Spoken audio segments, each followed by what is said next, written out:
हरे कृष्णा। ईशोपनिषद का मंत्रा नंबर 11। ठीक है, आज हम ये सीखेंगे। विद्याम च अविद्याम च यस्तद्वेदो भयं सह अविद्यया मृत्युम तीर्त्वा विद्यया अमृतम अश्नुते। विद्यां च अविद्यां च यस्तद्वेदो भयं सह अविद्यया मृत्युं तीर्त्वा विद्या विद्यया अमृतम अश्नुते। वो क्या होता है कि जीव जो हम उलटते हैं ना, तो कोई कोई शब्द ऐसा होता है जिसमें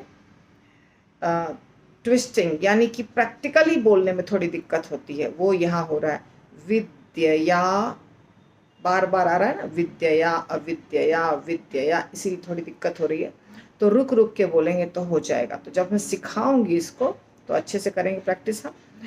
अभी हम देखते हैं इसका मीनिंग। शील प्रभुपाद की जय। विद्या विद्याम असली ज्ञान को च और अविद्याम अविद्या को च था। यह जो व्यक्ति तत् वह वेद जानता है, उभयम दोनों, सह एक ही समय, अविद्यया अज्ञान के सेवन से, मृत्युम बारंबार आने वाली मृत्यु को तीर्त्वा पार करके, विद्यया ज्ञान से, अमृतम अमरता अश्नुते भोगता है।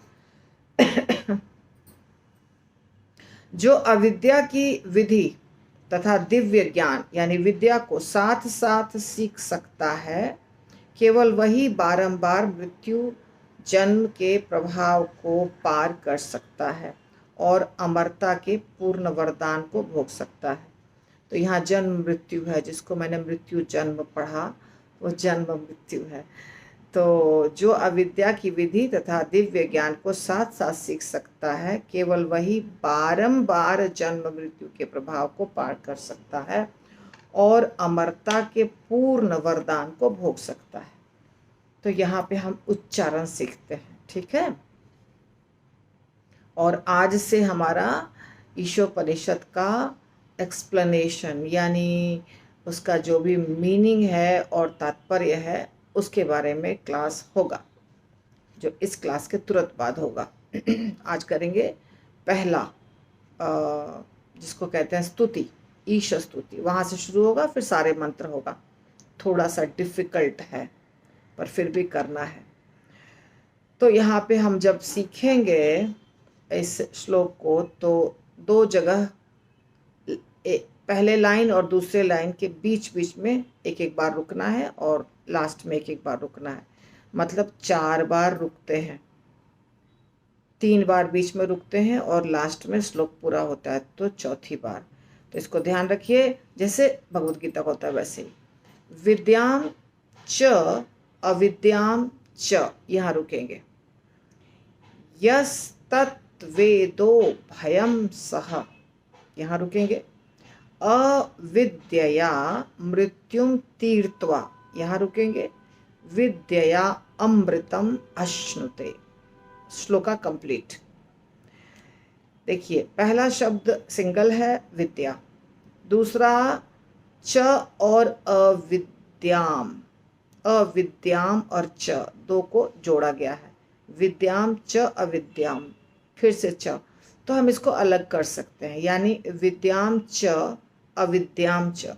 चा विद्याम बोल सकते हैं, परंतु अलग होने से ज़्यादा क्लियर होता है कॉन्सेप्ट। विद्याम च अविद्याम च। ठीक, उसके बाद यस तद वेद वेदो भयं सह। यहाँ देखिए कितने शब्द हैं। यह तत् 2 शब्द है, यह और तत् दोनों को जब संधि करके संधि करते हैं तो हो जाता है यस तत्। और जैसा पहले भी बताया था मैंने, तत् का जो लास्ट वाला त है, आधा त, वो द बन जाता है। यस तत्, यस तत्, स जुड़ जाता है, विसर्ग हट जाता है और त द बन जाता है, यस तत्। इसके बाद है वेद उभयम सह, 3 शब्द। वेद प्लस उभयाम प्लस सह, यानी संधि, 3 शब्दों का संधि। तो वेद का द, उ का, उभयम का उ दोनों मिलता है तो क्या हो जाता है? वेदो। वेदो, वेदु नहीं होगा, ध्यान दीजिए। वेद प्लस उभयम हो जाता है वेदो, और उ गायब हो गया। ठीक है, दोनों मिला करके वेदो हो गया, और भयम, वेदो भयम। लास्ट में म है, हलंत दिया हुआ, म उसमें हलंत, परंतु जब यहाँ पे आप देखेंगे श्लोक को तो ऊपर चंद्र बिंदु है, नीचे ऐसे लाइन खींचा हुआ है, चंद्र बिंदु के नीचे वेदो भयम। ये सब तरीका है संस्कृत लिखने का। इच्छा है तो ऐसा लिख सकते हैं, नहीं तो जैसा लिखा है ना वैसे भी कर सकते हैं। यानी उभयम में म लिख के हलंत दे दिया तो भी चलेगा, ऐसा नहीं कि वो गलत हो जाएगा। वेदो भयम सह।